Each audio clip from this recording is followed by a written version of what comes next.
আকাশবাণী আগরতলা। স্থানীয় সংবাদ পড়ছি সোমা চট্টোপাধ্যায়।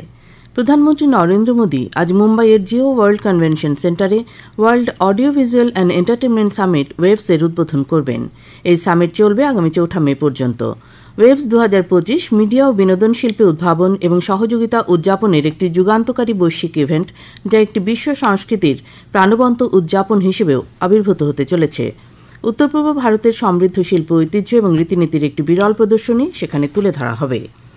সরকার আসন্ন আদমশুমারিতে জাতিভিত্তিক গণনা অন্তর্ভুক্ত করার সিদ্ধান্ত নিয়েছে।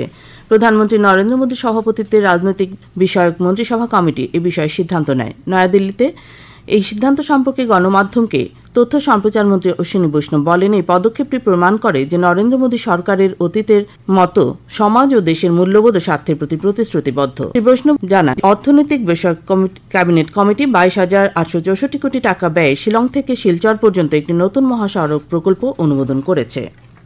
আজ 1 মে আন্তর্জাতিক শ্রমিক সংহতি দিবস বা মে দিবস। 1886 সালে আমেরিকার চিকাগো শহরের হে মার্কেটে শ্রমিকদের অধিকার আদায়ে আন্দোলন বিশ্বজুড়ে শ্রমিক অধিকার দিবসের স্বীকৃতি লাভ করে। দিনটির স্মরণে রাজ্যেও সিপিআইএম সহ বিভিন্ন বাম দল নানা কর্মসূচি পালন করছে। জনজাতি কল্যাণমন্ত্রী বিকাশ দেববর্মা বলেছেন, জনজাতি অংশের মানুষের জীবনের মান উন্নয়ন, বিশেষ করে তাদের আধুনিক শিক্ষা পরিষেবা প্রদানে রাজ্য সরকার বদ্ধপরিকর।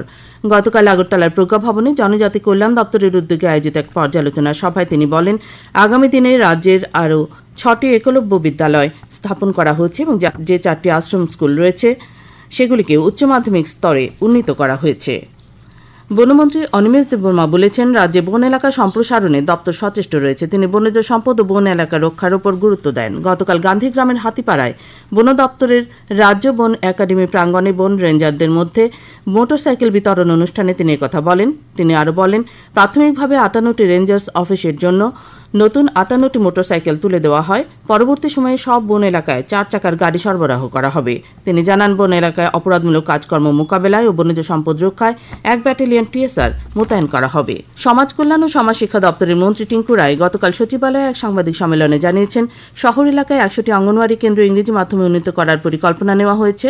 প্রধানমন্ত্রী জনজাতি অভিবাসী অভিযান প্রকল্পে জনজাতি বসতি এলাকায় আরও 77টি নতুন অঙ্গনওয়াড়ি কেন্দ্র চালু করা হবে। 2000 অঙ্গনওয়াড়ি কেন্দ্রকে স্মার্ট অঙ্গনওয়াড়ি কেন্দ্রে উন্নীত করার জন্য মহিলা ও শিশু মন্ত্রকের কাছে প্রস্তাব পাঠানো হয়েছে।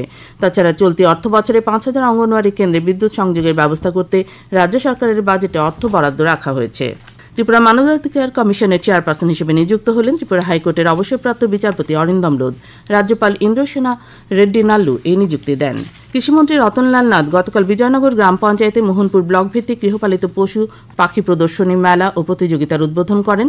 অনুষ্ঠানে তিনি বলেন, গ্রামীণ এলাকার মহিলারা বাড়িঘরে বিভিন্ন গৃহপালিত পশু ও পাখি পালনের মাধ্যমে নিজে যেমন স্বরোজগারী হতে পারবেন, তেমনি পরিবারকেও আর্থিক সক্ষমতার ভরসা যোগাতে পারবেন।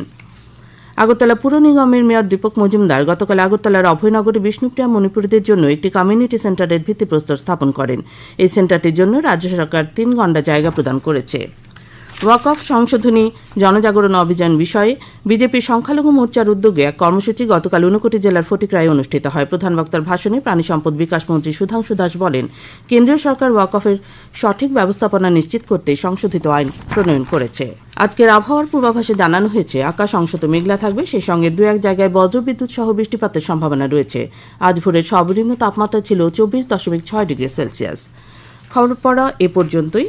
পরবর্তী বাংলা স্থানীয় সংবাদ প্রচারিত হবে আজ সন্ধ্যে 7:55